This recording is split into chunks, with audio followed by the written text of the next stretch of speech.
Hi, I'm Kayla and I'm a researcher at Pacific Northwest National Laboratory.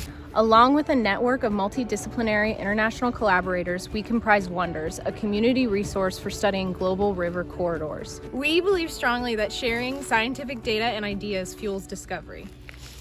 Last year, we worked together to crowdsource hydrologic, biogeochemical, and microbial samples from researchers around the world, and we received a tremendous response. Now we're inviting you to a community science effort to explore these new data together.